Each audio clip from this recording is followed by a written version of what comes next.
नमस्कार आमी सुजित आमार यूट्यूब चैनले सकल दर्शकদের स्वागत জানাই। आज आमी आलोचना करते चलेছি शनिदेव बकरी होते चलेছেন आगामी 13 जुलाई 2025 रविवार सकाल 9:36 एवं शनिदेवेर এই বক্রতা কাটতে চলেছে 28 नवेम्बर 2025 शुक्रवार। সুতরাং শনিদেবের এই বক্রগতির সময়কাল মোট 138 दिन। অর্থনৈতিক ক্ষেত্রে, কর্মক্ষেত্রে, পেশার ক্ষেত্রে, ইমোশনের ক্ষেত্রে কিছু পরিবর্তন আশা করতেই পারি। এছাড়া বৃশ্চিকের আরও কোন কোন দিক থেকে ভালো মন্দ প্রভাব নিয়ে আসবে সেই নিয়ে আমি বিস্তারিত আলোচনা করব।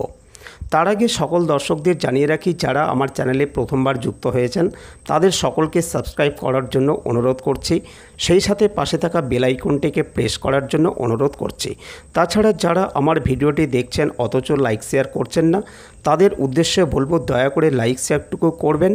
এছাড়া আপনার পরিবারে যত রকমের যন্ত্রণার সমস্যা থাকুক না কেন আমার সাথে যোগাযোগ করতে পারেন, তবে সমস্যা যত চেপে রাখবেন যন্ত্রণা ততই বাড়তে থাকবে। একদিন সমস্ত কিছু ধূলিসাৎ হয়ে যাবে, তাই দেরি না করে এখনই বুকিং করার চেষ্টা করুন। তবে মাথায় রাখবেন, আমার পারিশ্রমিকের ভিজিট জানতে হলে আমার হোয়াটসঅ্যাপে হাই লিখে পাঠালে ভিজিট সম্পর্কে জানতে পারবেন।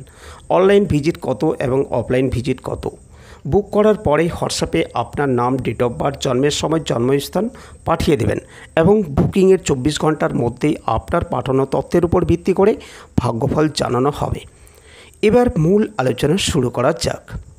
আজকে আমরা আলোচনা করব বৃশ্চিক সম্পর্কে। বৃশ্চিকের ক্ষেত্রে পঞ্চমভাবে এই ঘটনাটি ঘটছে। অত্যন্ত সেন্সিটিভ এবং 5 নম্বর ঘর মীন রাশি, সেও কিন্তু ভীষণ সেন্সিটিভ, ভীষণ ইমোশনাল ক্ষেত্র। সেই জায়গাটিতে শনিদেব তিনি বকরি হচ্ছেন, এটা কিন্তু টাফ ইভেন্ট। সুতরাং এর কিছু প্রভাব বৃশ্চিক রাশি বা লগ্নের মানুষদের উপরেই পড়বে, এটা নিশ্চিত বলা যেতেই পারে। বৃশ্চিক কালপুরুষের অষ্টম রাশি, তার এই মুহূর্তে চতুর্থভাবে রাহু অবস্থান করে রয়েছেন। তবে দশমে মঙ্গল, অষ্টমে বৃহস্পতি, এরকম একটা সিচুয়েশন। পঞ্চমে শনিদেব তিনি বকরি হচ্ছেন। এর ফলে কর্মক্ষেত্রে, পেশার ক্ষেত্রে, ইমোশনের ক্ষেত্রে কিছু পরিবর্তন আমরা আশা করতেই পারি। সাধারণভাবে এই পরিবর্তন কিন্তু কনস্ট্রাকটিভ। বৃশ্চিক রাশি বা বৃশ্চিক লগ্নের মানুষরা তাদের ক্ষেত্রে যে মুভমেন্ট, তাদের ক্ষেত্রে যে ডেভেলপমেন্ট আমরা দেখতে পাবো সেটা কিন্তু অবভিয়াসলি কনস্ট্রাকটিভ, এটা খেয়াল রাখতে হবে। কিছু কিছু ক্ষেত্রে ইম্প্যাক্ট নেগেটিভ হতে পারে, আবার কিছু কিছু ক্ষেত্রে এই ইম্প্যাক্ট কিন্তু পজিটিভ ডিরেক্টলি দেখতে পাওয়া যাবে। প্রথম বিষয়টি হলো রিলেশনশিপ। প্রেম ভালোবাসার ক্ষেত্রে কিছু পরিবর্তন আসছে, জীবনে নতুন মানুষ আসতে পারেন এবং জীবনের বেশ কিছুটা টক্সিক রিলেশনশিপ সেখানে ব্রেকআপের সম্ভাবনা দেখতে পাওয়া যাবে। অনেক দিন ধরে ভাবছিলেন আর এই রিলেশনশিপকে কন্টিনিউ করা যাচ্ছে না, সেই জায়গা থেকে বেরিয়ে আসা এই বিষয়টি কিন্তু অবশ্যই করা যেতে পারে। সেই ক্ষেত্রে কিন্তু এই রিলেশনশিপ থেকে অবশ্যই বেরিয়ে আসা যেতে পারে। এই রিলেশনশিপ থেকে বেরিয়ে এসে নতুন করে ভাবনা চিন্তা সেটা করবার একটা সুযোগ, একটা অ্যাগ্রেসিভ মুভমেন্ট, এইটা কিন্তু বৃশ্চিক রাশি বা লগ্নের মানুষদের ক্ষেত্রে দেখতে পাওয়া যাবে। বৃশ্চিক রাশির মানুষদের ক্ষেত্রে কিছু কিছু সময় রেসপন্সিবিলিটি বাড়তে পারে। সন্তানের শরীর স্বাস্থ্য নিয়ে অল্প বিস্তর দুশ্চিন্তার সম্ভাবনা সেটাও কিন্তু বৃশ্চিকের ক্ষেত্রে রয়েছে। কর্মব্যস্ততা বৃশ্চিকের ক্ষেত্রে বাড়বে। পঞ্চম ভাব হলো দশমের অষ্টম, তাই কর্মক্ষেত্রে একটা পরিবর্তনের সংযোগ এটা আমরা আশা করতেই পারি। কর্মক্ষেত্রে পরিবর্তন, কর্মক্ষেত্রে স্থান পরিবর্তন ইত্যাদির সম্ভাবনা, অর্থাৎ প্রমোশন, ট্রান্সফার ইত্যাদির সংযোগ রয়েছে। খেয়াল রাখতে হবে এমন যে কোনো ক্ষেত্র যার সঙ্গে আপনার পরিশ্রম কানেক্টেড রয়েছে, যেখানে আপনার দাসত্ব কিংবা কর্ম কানেক্টেড রয়েছে, সেখানে কিন্তু পঞ্চমভাবে বৃহস্পতির বক্রতার ফলে পরিশ্রম বাড়বে। পজিটিভিটি রেজাল্ট দেবে আর্নিংয়ের ক্ষেত্রে, সাকসেসের ক্ষেত্রে, পারফেকশনের ক্ষেত্রে। বেশ কিছু মানুষ আর্নিংয়ের লক্ষ্য পূরণের জন্য পরিশ্রম করে চলেছেন। বেশ কিছু মানুষ তারা রিসার্চ ওরিয়েন্টেড কাজকর্ম করছিলেন, চেষ্টা চলছিল, কিন্তু আলটিমেটলি সাকসেস আসছিল না। এই শনিদেবের বক্রগতির সময়কালে সেই সাকসেস কিন্তু আসতে পারে এবং মনের মধ্যে প্রশ্ন জেগে উঠবে, এই বক্রগতি কবে থেকে শুরু হচ্ছে এবং কতদিন আমরা এই বক্রগতি দেখতে পাবো। শনিদেব তিনি বকরি হচ্ছেন 13 জুলাই 2025 রবিবার সকাল 9:36। তারই বক্রগতি কানেক্টিভিটি করবে 28 নভেম্বর 2025 শুক্রবার সকাল 9:20 20 পর্যন্ত, অর্থাৎ এক্স্যাক্টলি 138 দিন শনিদেব কিন্তু বক্র অবস্থায় থাকছেন। আমরা ইতিমধ্যে জেনেছি 2025 হলো পরিবর্তনের বছর এবং এতগুলি ম্যাসিভ গ্রহ সঞ্চার পরিবর্তন এই 2025-এ দেখতে পাওয়া যাচ্ছে। সেটা কিন্তু সাধারণত কোনো বছরে একসাথে এতগুলি পরিবর্তন দেখতে পাওয়া যায় না। কোনো বছর শনিদেব তার ক্ষেত্র পরিবর্তন করেন, কোনো বছর রাহু, কোনো বছর বৃহস্পতি, কিন্তু এবছর 3টি গ্রহই শনি, রাহু, বৃহস্পতি, মঙ্গল প্রত্যেকেই তারা স্থান পরিবর্তন করছেন এবং ম্যাসিভ চেঞ্জ এটা দেখতে পাওয়া যাচ্ছে।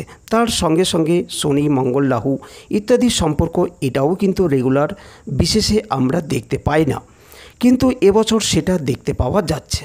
শনিদেব মীন রাশিতে, তার উপর রাহুর দ্বাদশ দৃষ্টি, অন্যদিকে মঙ্গল তার অষ্টম দৃষ্টি থাকবে। এরপরে অর্থাৎ 28শে জুলাইয়ের পরে মঙ্গল সপ্তম দৃষ্টি সেটাও চলতে থাকবে শনির ওপরে। সুতরাং এই সময় মঙ্গল রাহু শনি কম্বিনেশন, তার সঙ্গে বৃহস্পতি একটা সম্পর্ক, এই বিষয়গুলি দেখতে পাওয়া যাচ্ছে। এটা কিন্তু আমরা প্রত্যেক বছর দেখতে পাবো না। যাই হোক না কেন, অল্প বিস্তর সাবধানতা আমাদেরকে গ্রহণ করতে হবে। খেয়াল রাখতে হবে পঞ্চম ভাব কিন্তু ভীষণ সেন্সিটিভ একটা হাউস। প্রেমিক প্রেমিকার এদের সঙ্গে সম্পর্ক, এদের সুস্থতা, এই বিষয়গুলি ভীষণ গুরুত্বপূর্ণ। বৃশ্চিকের উপরে এর একটা ইম্প্যাক্ট সেটা আসতেই পারে। এর সঙ্গে সঙ্গে এটাও খেয়াল রাখতে হবে পঞ্চম ভাব নির্দেশ করে আপনার সন্তান, তাই সন্তানের শরীর স্বাস্থ্যের বিষয়গুলির উপর খেয়াল রাখতে হবে এবং সন্তানের জীবন যাতে কোনো রকমে অস্থিরতা না আসে তার জন্য একটা ব্যাপক প্রচেষ্টা সেটা কিন্তু অবশ্যই করতে হবে। পারিবারিক ক্ষেত্রে অল্প বিস্তর অশান্তি দেখতে পাওয়া যাবে। কিছু ডিসিশনের ক্ষেত্রে হঠকারিতা সেটা কিন্তু আসতে চলেছে।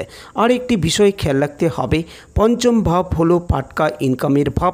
হঠাৎ প্রাপ্তি, অযাচিত প্রাপ্তি, অবাঞ্ছিত প্রাপ্তি, কোনো রকম ভাবনা চিন্তা ছিল না, হঠাৎ করে কিছু একটা পেয়ে গেলেন, এরকম একটা ঘটনা কিন্তু আপনার সঙ্গে ঘটতে পারে এবং যদি এই ধরনের ঘটনা ঘটে সেই ক্ষেত্রে কিন্তু অর্থনৈতিক উন্নতির সংযোগ সেটা অবশ্যই দেখতে পাওয়া যাবে।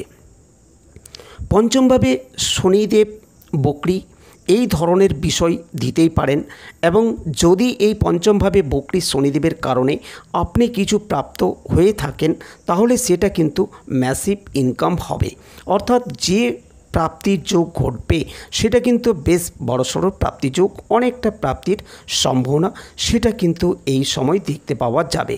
সিস্টেমেটিক ইনভেস্টের প্ল্যান, শেয়ার ট্রেডিংয়ের যারা টাকা পয়সা ইনভেস্ট করতে চাইছেন তাদের ক্ষেত্রে উন্নতির সুযোগ সেটাও বাড়তে দেখতে পাওয়া যাবে। শরীরটা দুর্বল থাকবে, ইমিউনিটি সিস্টেমের একটা ঘাটতি, দুর্বলতা বৃশ্চিকের ক্ষেত্রে কাজ করবে। খুব প্রয়োজনীয় কোনো জিনিস, শখের কোনো জিনিস, এগুলো হারিয়ে যাওয়ার সংযোগ তৈরি হতে পারে। খেয়াল রাখতে হবে এই সময় ল্যাপটপ, মোবাইল ডিস্টার্ব হওয়ার সম্ভাবনা রয়েছে। তার সঙ্গে সঙ্গে এটাও খেয়াল রাখতে হবে এই সময় কিন্তু কোনো জিনিসপত্র চুরিও হতে পারে। আপনার সংগ্রহের কোনো জিনিসপত্র, সেটা ফটো হতে পারে, সেটা স্ট্যাম্প কালেকশন হতে পারে, এই ধরনের কোনো জিনিসপত্র সেগুলি কিন্তু ডিস্টার্ব হতে পারে এবং তার কারণে আপনি বেশ ভালো রকম সমস্যায় পড়তে পারেন। এরপরে আমরা চলে আসব নাক্ষত্রিক আলোচনা প্রসঙ্গে। প্রথমে রয়েছে বিশাখা। সুযোগ আসবে, চাকরি প্রাপ্তির সংযোগ অনেকটাই বেশি থাকবে, খরচ বাড়তে পারে, তবে কিছু ঋণের মধ্যে জড়িয়ে পড়তে পারেন। প্রেম, ভালোবাসা ইত্যাদির ক্ষেত্রে অস্থিরতা আসছে, স্বল্প সময়ের জন্য বেড়াতে যাওয়া, বিদেশ যাত্রা ইত্যাদির সংযোগ তৈরি হতে চলেছে। দামি জিনিসপত্র সাবধানে রাখতে হবে। পরবর্তী নক্ষত্র অনুরাধা। কাজের চাপ বাড়তে চলেছে, শরীর স্বাস্থ্য দুর্বল থাকবে, সাবধানে থাকতে হবে। প্রাকৃতিক দুর্যোগের শিকার হওয়ার সংযোগ দেখতে পাওয়া যাবে। মানসিক অস্থিরতা বাড়তে পারে, ইমোশনাল ব্ল্যাকমেলের শিকার হতে পারেন। ঠান্ডা লাগার কারণে অসুখ বিসুখ হতে পারে, বাড়ি পরিবর্তন হওয়ার সংযোগ দেখতে পাওয়া যায়। ভাবনা চিন্তার গভীরতা বাড়তে চলেছে, আইনি জটিলতা থেকে দূরে সরে থাকতে হবে। প্রতারিত হওয়ার সম্ভাবনা রয়েছে, তার সঙ্গে সঙ্গে ভুগতে পারেন বুকের সমস্যায়। টাকা পয়সা রাখতে হবে পরবর্তী পরিকল্পনার জন্য। পরবর্তী নক্ষত্র জ্যেষ্ঠা। সাকসেস রেট বাড়তে দেখতে পাওয়া যাবে, অতিরিক্ত পরিশ্রমের ফলে সাফল্যের মুখ দেখতে পাওয়া যাবে। পায়ের নিচের অংশে আঘাতপ্রাপ্তির সম্ভাবনা থাকছে। হঠকারিতা অ্যাভয়েড করতে হবে, রাগ জেদ তেজ ইত্যাদির ওপরে নিয়ন্ত্রণ রাখতে হবে, যে কোনো রকম অ্যাগ্রেসিভ মুভমেন্টের ওপর নিয়ন্ত্রণ রাখতে হবে।